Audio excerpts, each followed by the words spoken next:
So, guys, that's an awful lot of material we've gone through, I understand, and you have the joy of being able to go through that at your leisure because this will be available on demand. Now, unfortunately, due to a scheduling conflict, we weren't able to get Neal live for the webinar today, but his input was so important, we've pre-recorded it, and that is also going to be available for you now to enjoy on demand. And, of course, I will be here for any questions you have, so feel free to input those questions, and we'll do our best to answer them at the very end of this webinar. So, without further ado, let's play our video recording with Neal Mullen, CISO of the HSE. Neal, thank you so much for taking the time for this conversation today. You're very welcome. I hope this goes really well. I'm sure it will. So look, let's start off with, let's say, one of the easier questions, or is it actually one of the biggest challenges, which is NIS2. How is that affecting your day-to-day role as CISO of the HSE? Thanks, Paul, and thanks for the invitation. Pleased to be here. So the approach that we're taking with NIS2 is that it is a build on NISD, first of all. We already have quite a lot of processes and procedures in place to support NISD. And secondly, we have a program called a National Cybersecurity Plan, and an outcome of that is NIS2 readiness. So we're not really tackling NIS2 as a regulatory standalone program. We're tackling it through the National Cybersecurity Plan, where we have probably upwards of 12 or 15, 16 programs running, and they are collectively delivering on NIS2. Brilliant. So as a consequence of that program, NIS2 gets delivered. It's an outcome, essentially, is an outcome of that. Yeah. Really nice strategy. So we've sort of like taken all the requirements from NIS2 and baked them into the program, like reporting after 72 hours, or like reporting after 24 hours, after a month, these types of activities. So where we have controls that are identified, we've been working with the NCSC on their RIMS project to see where we can put additional controls to supplement our NIST Cybersecurity Framework 2.0 program. Okay, so you're not, your primary driver isn't, hey, we have to be NIS2. It's essentially cyber secure, resilient, aligned with the overall program.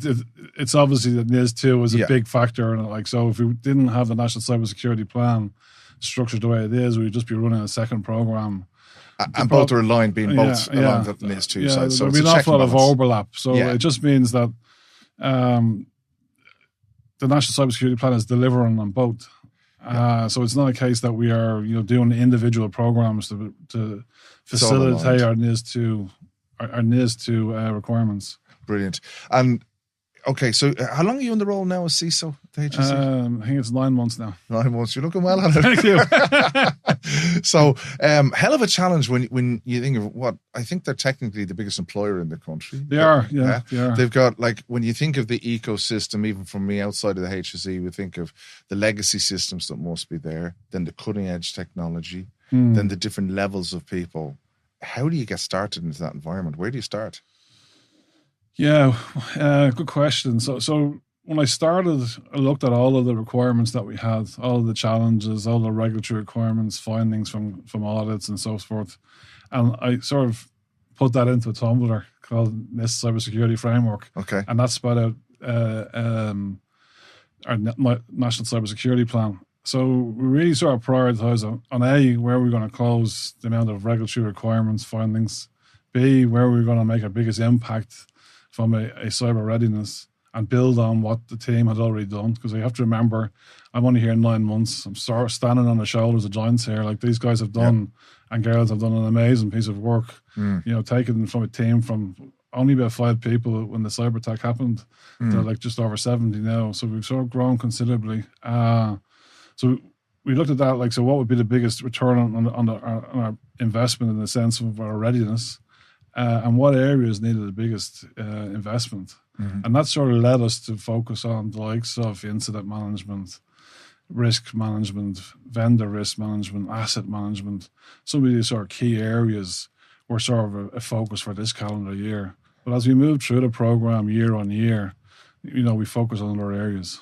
Okay, so there was a kind of a natural prioritization then out of that. There was some level of natural prioritization, But like it was meeting just about everyone. Like, I'm probably slowing down now, but when I started, I was allocated about 20% of my time to being in hospitals. Yeah. So I've been in, 30 or 40 hospitals this year. I've met probably about 75 senior IT executives or managers, security people from across the voluntary network, the HSE statutory network, So it's a large environment of vendors and so forth. So it really took all of that feedback, all of the team's knowledge, well, as much as I could possibly ingest, and that led to the plan. So it was very much mathematical. Yeah, rather than emotionally driven. It sounds strategic because it was, because I often say the answers lie within an organization, and when someone comes in, whether they're a consultant, an advisor, or come as part of that team, they need to listen internally to that organization, find out where the strengths are, the weaknesses, the priorities, all of those things. So that was very strategic to do that. And you mentioned building the team there. What were those numbers you mentioned? I believe when the cyber attack happened, it was about 5 people, so we're just over 70 now. Oh, wow. So I would say we've grown about 10 or 12 people this year. Yeah. But over the last couple of years, we've grown big numbers, yeah. And is that challenging insofar as I imagine the salaries are probably not the same level as they are in the cybersecurity companies and all those kind of things? Well, you're competing with an aggressive market, but when I decided to speak to the HSE about the role, I knew I was taking a big cut. I didn't come for the money. I came for, doing something important for the country. I really felt like I've learned quite a lot over the last 20, 30 years working in this area. I wanted to sort of give something back. So it's mission focused, and that's what's keeping you going. It's long hours. It's a lot of stress. I wouldn't, if it was just money, I don't think I'd have the drive that I have. My 2 daughters, one's nurses, working, one's a nurse, and the other they're both studying. One's studying to be a nurse, the other one's studying to be a petition. I dropped my eldest daughter off this morning for the first day of her second year in the Children's Hospital in Crumlin. So that was at 7:15 this morning, dropping her off. And when I look at that, she's walking away there in the white uniform, and she's the one that's going to be impacted by the changes we make here. So. And yourself, you've had a baby recently, and so that. Yeah, what we're doing there is impacting how you. It is. I mean, even the baby. On a personal, you mentioned I've had a child recently, and I saw that side of the HSE and the services delivered and the resilience that's required to keep those services going. And I've even seen the other side of it where my mother post-stroke and she's going in and the facility is there, and you realise how important all this stuff is. It's not a bank. It's not protecting data and numbers in it, especially you're protecting lives. It's very mission focused. Yeah, when I left college first, I studied engineering in college. When I left college first, I went to work for an IT support company that specialised in healthcare. Okay. They retrained me as a security and infrastructure engineer. And Temple Street was my first hospital. Went in to replace a camera on the wall in a ECG department, and this young girl lying in the bed having fits, and her hair was sort of falling out. She's covered in sensors, and her mother was crying, and I was sort of going, I'm 22, 23, going, this isn't about technology. This is about it's a lot people. different than working for a wealth management company or something, isn't it? And it's this is, you can definitely see the immediate impact you're having. Yeah. It's very rewarding. I won't lie. It's rewarding, but how do you not normalize burnout then? Because I know from working in the world of cybersecurity, it's kind of 24/7. And if you're not on the front line of doing something, you're learning. It's continually learning. So how do you get this balance? Or do you get the balance right? Yeah, I suppose from a learning perspective, I try to learn something new once a year. Typically do some type of course or something once a year. Sometimes it's a day, sometimes it's a half an hour, sometimes it's it's a 6-week course, whatever. But I try to learn something new. But the balance is, and I probably don't have the balance mastered, if I'm honest. I push pretty hard. I'm not going to lie. I put in long hours, and I want the team, I want the HSE to be successful, and that's a real driving force for me. But I take it one bite at a time. If I'm to sit back and look at the big picture, big picture, I'll be very quickly overwhelmed, and I'll never get anywhere. You have to take the wins, celebrate the wins. So your experience is standing to you that you know that it can't all be done overnight. I can't do it all overnight, no. We need to prioritise what are the things that are going to give us a real return on our investment, and then when we achieve things, celebrate that success. Yeah, not be blindsided by one particular win on a piece of a regulation or something like that, when the overall goal is to stay resilient but be able to keep cutting edge technology going as well. I think I'm very outcome orientated person. Like, some people are task oriented. I'm really outcome orientated. So like, if your experience of working with us, you walk away with a positive experience, that's a win for me. And the people that engaged with you as part of your journey through my team, I like to get that feedback. Like, we've got feedback here that's really good. Like, you did a great job. You've been recognized. Like, thanks very much. You've gone the extra mile, whatever it is. Well, that's it. People spend more time at work than they do at home or with their families and all moment, that stuff. So it goes without saying. But I mean, like on that, like, how do you motivate the troops? Like, so on one side, you're the new boy, right? Yeah. You're in like 9 months full on. You say you learn one thing a year, but actually you've had to learn all the names, all the department names, all the different one thing things. I'm bad at is names. Yeah, and all that. It's not right, Jimmy, right? And all of that kind of culture impact that you're taking on, settling down. There is no honeymoon period. You have to perform from day one. Yeah. Like that's an awful lot from a psychological perspective to be able to take on and build on. Do you have a strategy around the team around you? Is there a strategy around there with the levels of people you have around you, or is it subject matter experts, or have you identified some really strong people internally there? I think the whole team is really strong, and especially the ones that have been around for a few years are really, really strong. And I'm still learning. As much. How much they're capable of as we go along. Like, some of them they're all amazing people, first of all. And they all have a really strong desire to succeed and for the HSE to succeed. So, yeah, I'm in awe, if I'm honest with you, of most of them, all of them. Like, I think really, really find that, like, I'm a bundle of energy, like, so listen, you know me a few years at this point, so I don't sit around an awful lot, so I'm on the move, either in my head or physically all the time. So I think that sort of is infectious, or I'd like to think it's infectious, and maybe it's not. Well, I remember the first time I met you was on, I think it was a CISO boot camp that I was running, and you were first there but last to leave, and I was going, that guy's just so into this. And that's a long time ago. Yeah, it's a long time ago, right? And I was going, the guy really gets it. Like, you truly get the subject matter, that it makes a difference, that it's not about a career or a particular stepping stone or a salary grade or something like that. That it can make a difference, and that's something that was one of my first impressions of you as well. And then you're a lifelong learner. But my experience of dealing with people in the HSE is that there's a positive energy of anyone that we're engaging with, that they seem to see that there's possibilities, there's change happening, there's all good things happening, and even as a vendor, feeling that from them is really good.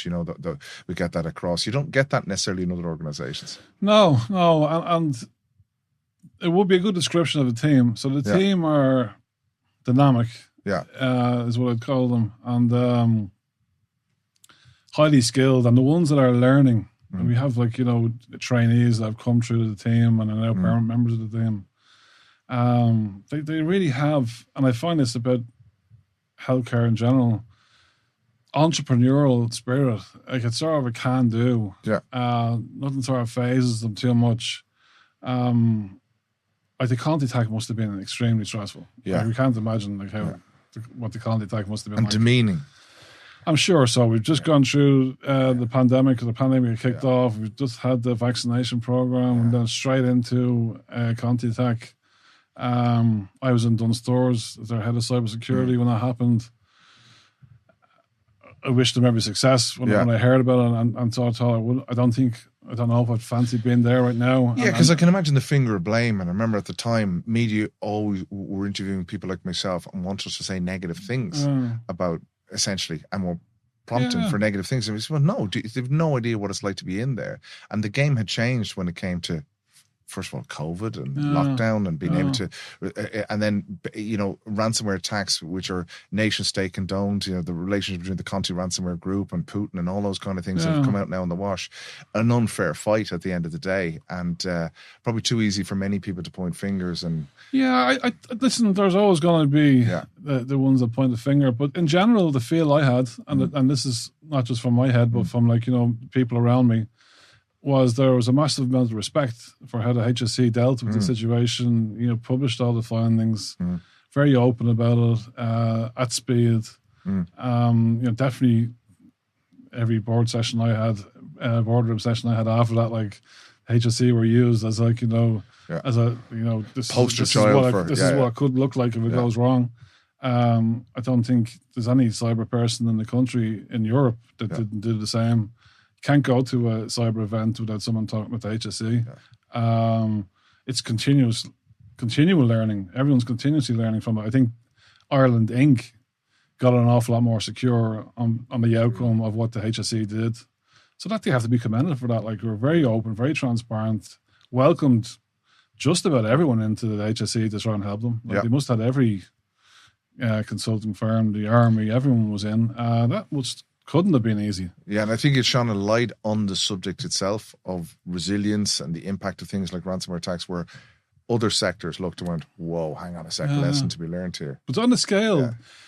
it's difficult to sort of articulate the scale. Like, we're talking a massive, massive organization, and when you think of the HSE as only scratching the surface, like, it's much bigger behind that. Like, so Yeah, so circles, isn't it? Out to the community pieces and everything else like that, What you call Section 38s and 39s.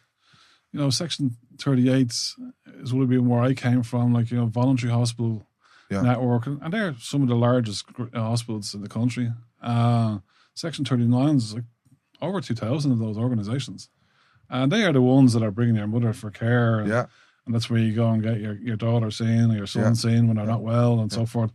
And then you have GPs and so forth after that, pharmacies after that, and then probably about 2,000 vendors that are supporting it the as tentacles go everywhere. So when you think of it, like, you got the ambulance service and all these, like, other services that are supporting it. So you're probably easily hitting 250,000 people there now at this point.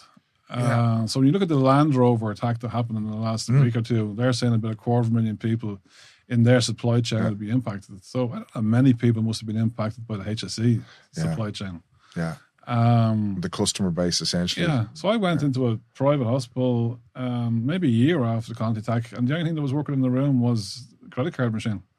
And they're not connected to the HSE. They were obviously having their own issues at the time as well. Like, so very, very complex. And one of the things that we really focused on this year was that mapping out that, like, risk universe.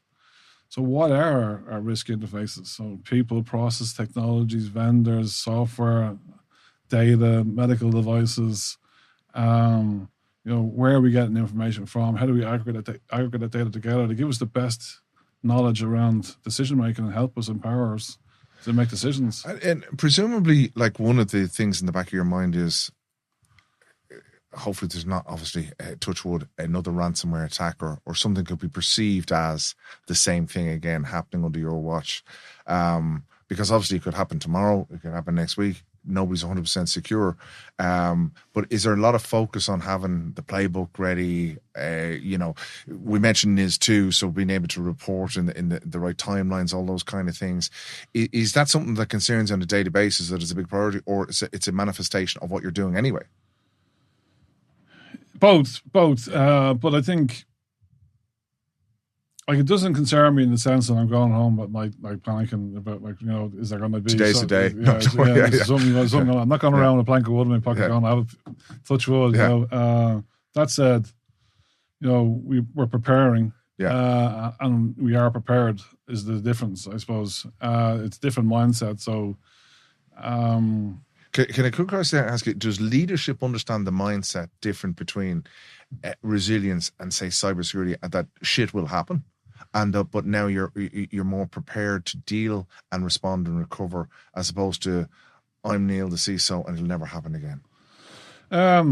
Does the HSC understand I think that? the leadership team I have around me are giving me an amazing amount of support and want us to be successful. And I couldn't say anything other than, like, they're empowering you, like, they are giving me everything I could possibly to be as ask effective for as you can. Yeah, that's brilliant. So this year we've invested heavily on incident management, and we've stood up a cyber resilience team cyber resilience pillar in my team, and we are looking now at moving more into cyber resilience, and everything we're doing is around cyber resilience rather than trying to measure cyber security.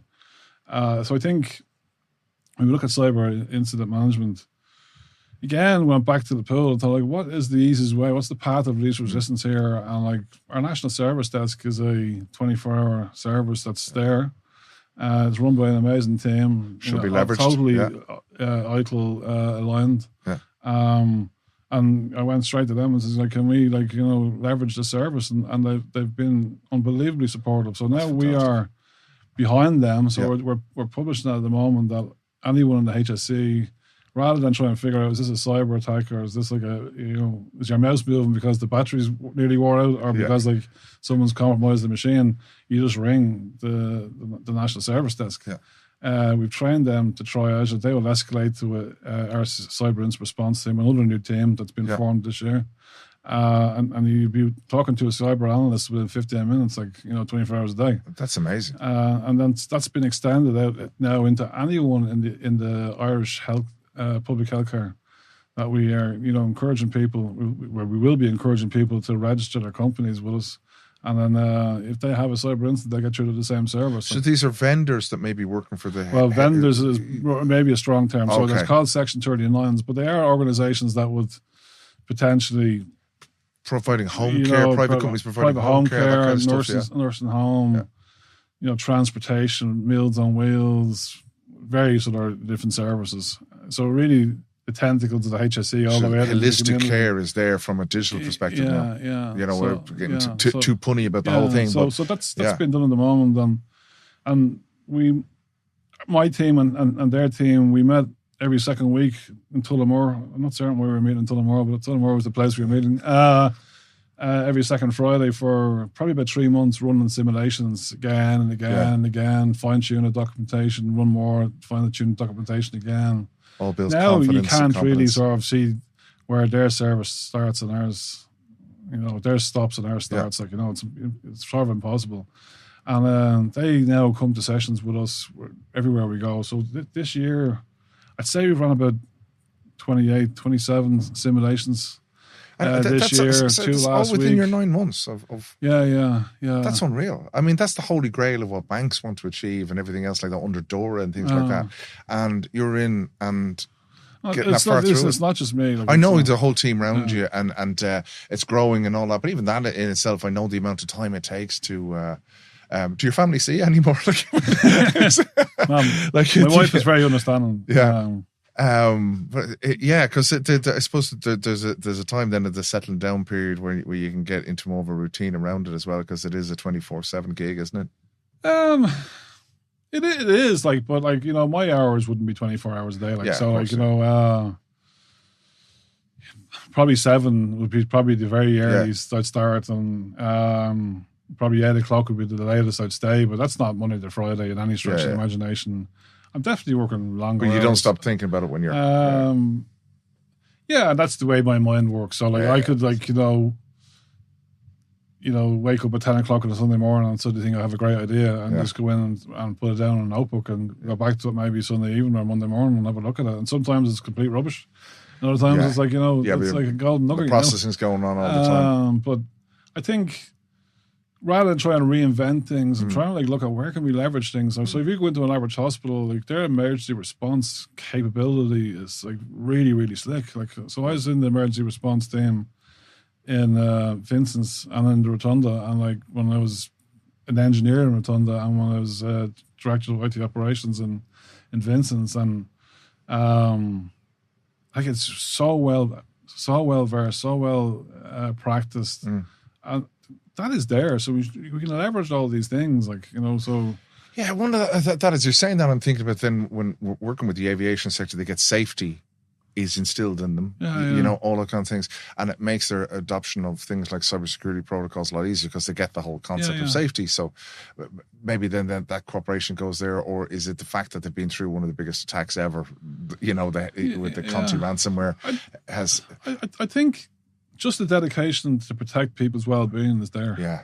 And they're not in it for the wage. We can leverage that, and we can leverage it, and we are leveraging it, that sentiment, and that's really where the wins are coming. And that's just not in my team, that's outside of my team. So we run community practice sessions with the voluntary hospitals and the statutory hospitals, and we ran the first community practice session with the statutory hospitals a couple of weeks ago, and when I was an engineer, I worked for a company that I didn't know they only looked after voluntary hospitals, so I didn't know that at the time. Okay. And when I went to Vincent's, I knew that was a voluntary hospital. But it was only when I joined the HSE, I realized, here's the list of voluntary hospitals. They're all the hospitals I looked after. You know? Wow. So 25 years later, I'm still have a connection with these people. 20 years later, I still have a connection with these people. Like, Some predestination going on there, yeah. Yeah. So like, I knew when I brought those people together, I got a good turnout. Like, but when Yeah. we did it with the statutory hospitals, we were really sort of shooting out in the dark. I was going, I don't know what happens if these people don't turn up. Like, you know, what happens if I'm just presenting here on my own? Like, and we had a guy from Gartner, a VP from Gartner, join me, and like, his role was to quiz me like as I was presenting, and I think it went across well. But we had about 75 people at it, so that's like a good turnout for a first session. You know, we had 25 people in person, the rest on the call. We have a travel ban on at the moment, so we couldn't travel. So like, yeah, I mean, even this webinar, the interest from those that are providing services to the health sector and indeed the HSE itself is phenomenal. Like, you know, people want to know more, they want to learn more.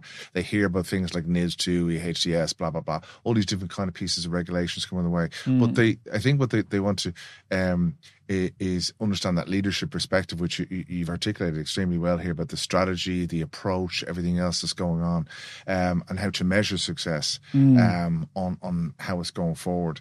I mean, if you were speaking to yourself 10, 15 years ago, what kind of advice would you be giving yourself in relation to the skills that you need? Is there, as you come into this role, is there technical knowledge you don't have? Is there management skills? You know, is there something where you're saying to yourself, you know what, this is certainly an area I need to work on, or I would tell somebody, I'm glad I have this experience and I'm bringing this to the table, that it's something you're now dusting off and going, like, because you're one of the things I'll say about you as well, you're a very personable person to work with or interact with, and any times we've done things, and I think that goes a long way. Not everybody's like that in the world of cybersecurity. That probably helps with teams. I don't know, and stuff. maybe so, maybe not. There's no bullshit to you as regards, you know, that you get a lot of guys who are CISOs to HSE and they'll be telling you about it every 10 seconds. Do you know what I do? And do you know what I have to do? And all that kind of crap.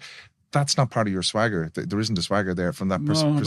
I don't believe there is. I think that helps an awful lot. I mean, is that something now that you realize is a strength, as opposed to, dare I say, in a more commercial setting, could be a weakness, you know? Yeah. Am I getting too deep? No, I don't think you are. No, I think I'm just actually reading the book over there. It says resilience on it. So that's, you need a lot of that. Like,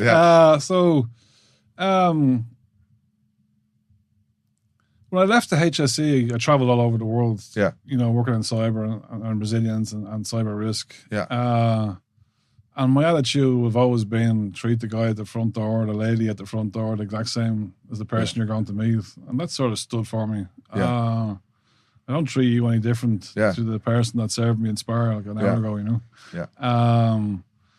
So I think that is one thing. I think if I hadn't have left Vincent's 15 years ago and gained the skills that I've gained in the outside world, I don't think I'd be capable or ready to do the job that I'm That's in a really now. good observation, because I think that the things you picked up, even in the roles like in Dunn Stores, head of cybersecurity, retail threats, all that kind of stuff is going on. Bringing those skills in-house is fresh perspectives on, you know, the threat landscape, how things are organized, the approach to take with things. I think the other thing is, and a lot of young people, or maybe not young people, but people that are only maybe 5 years, 8 years into their cybersecurity or resilience or whatever area they're in, imposter syndrome is like, you know, often like a key thing, you know, and like definitely 15 years ago, I had imposter syndrome, like left Vincent's healthcare group on, I think that's an Irish thing, on a though. Friday and started like in opening up a bank on the Wednesday with a big four agency. I was going, everyone knew I was a healthcare guy, you know? So yeah, maybe it is an Irish thing. I'm not certain, like, but I think what I'd say to anyone that is listening that wants to sort of move into this area, like, no matter what table you're at, I'm still just Neal. And like, you know, the person sitting opposite you, you know, may have a nicer suit on, I may drive a fancy car, I might work for a big, you know, international, but like, with all probability, don't have the same level of determination, interest, motivation. The motivations are different. Do. That's the motivations, isn't it? Their motivations are different. Money. And at the end of the day, money makes the world go round. Okay, fair enough. Like, but I'm 52. I don't want to like money isn't my driver, you know. Yeah. And so you're after a blinding start, 9 months in, so many things are after being achieved. What's the next 9 months got ahead? I mean, you've set a foundation in there. You've got some great new people in working alongside the existing great people that were part of that are part of that organization. How are you building upon this success? Because it's kind of like the first album. Everything's going really well. Like, and then you're on that next the second chapter. album is going to be awesome. Yeah. We're charged about the second one. So the second one is like aggregating all of our data. Right. You know, so what we're seeing as threats in the cloud, on the desktop, regulatory, in the industry, NCSE, business impact assessments, vendor risk assessments, actual risk assessments, all this data aggregating together and having a touch of a hand. So if you're logging an incident, you know that this user has clicked 3 times in the last 3 phishing emails. You know that machine has this vulnerability on it. You know that department has this sort of level of criticality or sensitivity. You know that server's public facing, whatever it is. That is a game changer. And that is where things sort of start getting exciting. And we are supercharged about that, I think, across the team. We're really sort of excited about that. That's very ambitious and very exciting. Yeah, it is, yeah. So I think the second part of it is then, building on what we have from a incident response and moving that sort of into not just dealing with the incident, but dealing with the outcome and the impact of the incident, and really sort of strengthening our own team's capabilities in that space. And training and awareness is sort of something that's really key to me personally, and any team that I've worked in, and sort of always trying to educate people and make sure people are educated on. Like NIS2, we've got nearly 30 people certified now as NIS2 experts, and I think, is it 19 or 20 started this month? Yeah. And that's not just across my team, that's into other areas of the business and into the voluntary area. So it's sort of, we even have the Department of Health as one of those. They're dedicated and focused on the courses as well. Yeah. They're not, you can often tell if someone's just been forced to go on a course. You can see a student that's just going, God, I've got to get an exam. And they're going to they care. And then the more feedback they get, the more they come back with and everything else like that. They literally 100%. I'm glad to hear that. So we see with the students on that, you can tell. And I actually, it's kind of weird as regards dealing with students on a course like that. You're building up these kind of relationships with someone sometimes you've never met, but you actually know they really like their job and they're really into it and they want to know how to do it better. They're all very dedicated. Yeah. And then we have 4 or 5 certified cyber risk officers as well. Yeah. We're looking at SANS training. Yeah. We're going to the tender quite shortly for tendering for our board training and for our management. But that stands you, Neal, because the thing is, if I talk to most CISOs, they'll pay lip service to education, but they'll be all about let's get threat intelligence in and let's get in a new advanced SIEM and a new endpoint protection system, and blah, blah, blah. All focused on the shiny stuff that lights up like Christmas trees or whatever. Forget that the humans are the most important part, and if you can empower them to do, especially in a large, complex, diverse organization. I can't do it on my own. If I'm the only one that understands this, you're teaching them to fish. I'm not off to a good start. So if you look at NIST, you could say that maybe the first 4 areas are just for reducing the probability of something happening. Yeah. It's only the last 2 are actually looking at addressing the impact. Yeah. So if you're not doing the full spectrum, you're investing heavily up to the left and you're ignoring the right. So It's right of boom is where you want to be focusing as well. The impact is still going to happen. So. Yeah, I mean, when I'm doing board briefings these days and explaining to people, listen, forget about cybersecurity, and they go, what's he talking about? I'm saying, prevention is one thing and trying to secure things and reduce the risk, but you need to be prepared. Yeah. And when you look at things like NIS2, the UK Operational Resilience Framework, the Digital Operational Resilience Act, and even stuff in Asia through the Singaporean government and everything else, all of these pieces are all about digital resilience. Yeah. It's the only thing that's about it. It's almost, it's obviously primary now to cybersecurity, as far as I know, they're very deeply related. But there's that piece and the fact that there's accountability at leadership level. And that's why my question earlier on was about leadership empowering you and so on like that as well, because that is a game changer for all organizations. They realize leaders on the hook for this. No, yeah, they are, but absolutely, I'm getting a phenomenal amount of support. But the payment back for that is I'm coming back with a good story. I'm able to come back with like progress. And, you're delivering. And we have made absolutely phenomenal amount of progress. Yeah. We really sort of went in this year with like no holds barred. Like, you know, what areas are we going to see the biggest amount of incremental improvement on? And what areas are we going to see organic growth in? And we've seen, you know, phenomenal amounts in both. Like, so. Yeah, and something I noticed, and I know we don't get a chance to so much catch up and chit chat about how things are going, but those section 38, 39s, and any of them that are then dealing, say, for example, with myself and my organization, there's buzzed up as the HSE, and they see that true leadership role. They're just going, well, the HSE are doing this. We want to be up with them, and we want to be able to do things the right way. We want to be aligned and everything else like that. That's a culture change. Or a culture maybe augmentation or reinforcement of maybe what was there beforehand, but it's got even better. Maybe. I think this is where it's slightly different because I would have grown up with a lot of these people. Yeah. So like, you know, we knew each other when we were so like trust almost is there. In shorts, you know. Yeah. All right. So trust is there then. So I've sort of been able to walk into hospitals and like, you know, get like a really warm welcome. Some of them were my customers. Some of them were my team. Some of them I hired. Others were like, you know, peers in different hospitals. So when I worked in Vincent's, you would have had what's the Dublin area teaching hospitals. Yeah. And the six of us would have been quite tight in the sense of like the senior operations team that looked after cyber and resilience and disaster recovery and so forth would have been pretty tight. We would have shared an awful lot together. So, like they have really opened up their books to me and like, you know, and given me access to quite a lot of information. Like, you know, they're trusting me, you know. Accelerates everything, doesn't it? Because you're not dealing with a stranger. But in the same sense, I can go back to them and say, this sound crazy? Yeah. Neal, here's Neal. Look, we've got through this so far and we haven't mentioned two letters, AI. We're doing really well. Yeah. True. Is there anything we want to talk about AI? Yeah. So I wrote a business case a few weeks ago to like introduce AI, won't name the brand, into my team. I use AI. Yeah.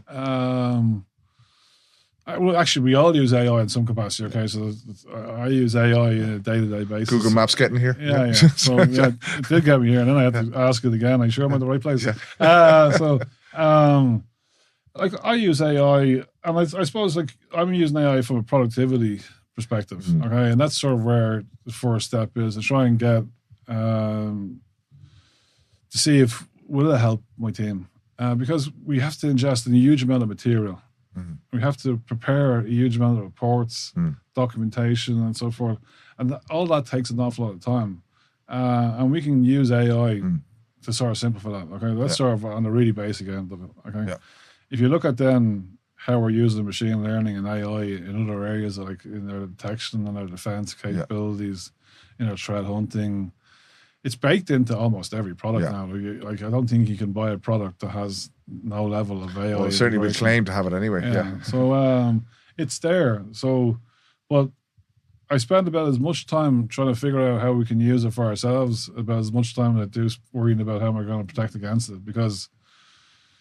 Well, you know yourself, a few weeks ago or a few years ago, you would have had hours or days before the attack happened, you know, from the first step all the way through. So that's now taking minutes. Like, so like, you know, 7-8 minutes, someone can have like identified a vulnerability, exploited it, got on a network, you know, very quietly sniffed around a little bit, escalated the account. You know, it's widened even the attackers, the actors' involvement, because you can be a complete numpty and just use it's just off the shelf stuff. Like, you know, so all these like bad spelling mistakes and stuff, they're all gone. Like, and even the deep fake stuff and the fake voices and everything. Like it is that cat and mouse thing, isn't it? You know, those tools are available. Bad guys are going to use, and good guys also need to be able to use them. Yeah, I think it's sort of stand by. It takes a village, like, you know. So you know, we really all have to be working together. And I was lucky enough to meet quite a lot of our healthcare software and hardware providers last week. And that was very much the sentiment that we're all in together. Yeah. And how can they help us? And it's great to get that sort of. You wouldn't get that in the financial sector. You wouldn't get that like in retail. You wouldn't get it anywhere else. Like it's exclusively here. We need to commoditize it.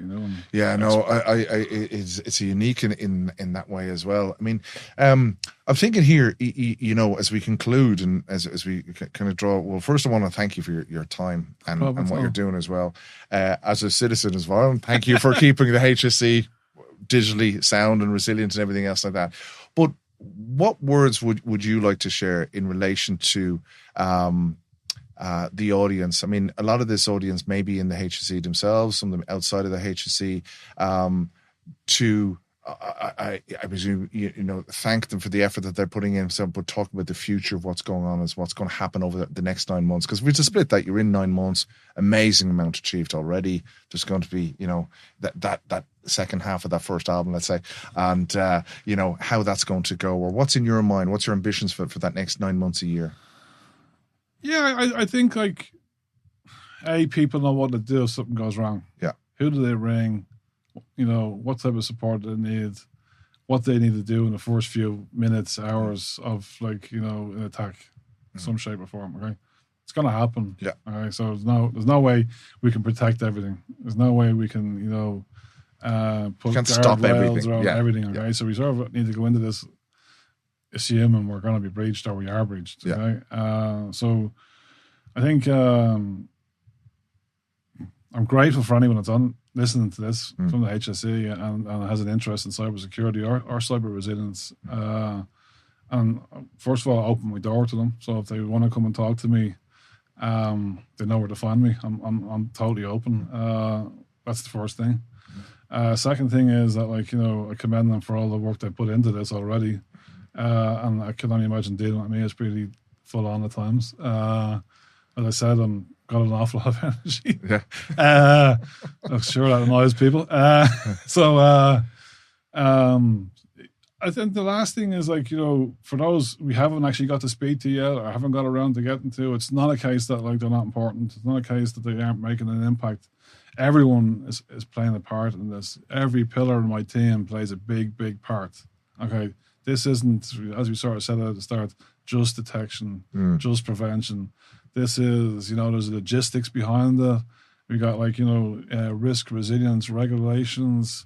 We've got the operational side of it. So it's really a case of this is a journey. It's and we're not sprinting here. I know we're moving at speed, but it is a marathon. So what we're doing today, it's going to be better the next time. So that's really, if we just go into this with an open mind of whatever happens today, what does tomorrow look like? And I had a gym instructor tell me many years ago, just be 1% better than you were yesterday, and you'll do fine. So that's sort of the sentiment that I go by. My dad is a ex-professional boxer and a fitness fanatic, and he lives his life by, if it doesn't hurt you, you're not doing it properly. I don't live by that mantra. I sort of live by what's the path of least resistance. Okay. How do we actually get there the fastest way with the least amount of effort? I definitely, and a lot of the team definitely have the capability to figure that out. But we need sort of people to tell us, what our challenges are so we can figure it out. We all have different skills. Yeah. And it's the combination of those skills playing together really makes us. If you look at a rugby team, it's a team sport, isn't it? I mean, it is. So cybersecurity, digital resilience, whatever you call it, it's a team sport. We have to depend on each other and rely on each other. Yeah, there's a captain, but there's and also you need to sort of understand what the next person's doing, so you're not doing it too. So I think reach out if you have ideas, thoughts, questions. I think that's a key message, Neal, because if in an organization that size, there's going to be people that may think that their opinion doesn't count or what they're observing doesn't count. I'll jump into the car and drive down to you and meet you in person. Well, that's powerful. I mean, you can't say fairer than that. I mean, because I'm sure there will be people that would just go, well, I'm sure they have that catered for, or they don't realize this is happening in our organization. No, there was 2 people that spoke at our statutory community practice just over a week ago, And I'll go and meet them in person for sure. Definitely, like they've taken the effort to attend my session, and then not just attend but engage. Like I'm definitely going to meet those people. So it's not. Might take a couple of weeks, but like I'll definitely get there. And anyone that reaches out to me in the HSE, I'll reach out to them and go and meet them in person. Brilliant. Well, listen, Neal, I just need to thank you for your time today. I know we didn't get it in live on the live session, but we both knew this was important, and a pre-record will be good for the audience that can make it, and those that will play it after the live event as well. Thank you so much, Neal Mullen, CISO of HSE. Thank you very much, Paul. Cheers. Bye-bye. That was great, guys, and thank you so much for your participation in today's webinar. I hope we've answered a lot of your questions through the content itself, through Neal's valuable input, of course, and we are here. We are here to answer any questions you may have. You can follow up with us directly at cri.ie. There's a contact form there, and we'll be more than happy to help you on your digital resilience journey. So without further ado, I wish you good luck with the rest of your day. I hope you found this informative and look forward to welcoming you to our next webinar or our next event live. Thanks again, guys. Take care. All the best. Bye.